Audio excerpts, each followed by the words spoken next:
بچه ها سلام، خسته نباشین، صبح بخیر. ساعت 5-6 صبح.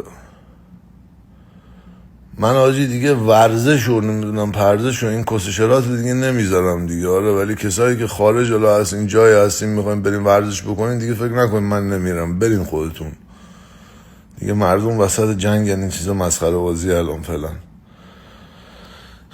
شوخی، دلقک بازی، جوک، خبر دروغ، هواپیمای اونو زدن، هواپیمای اینو زدن، جنگه.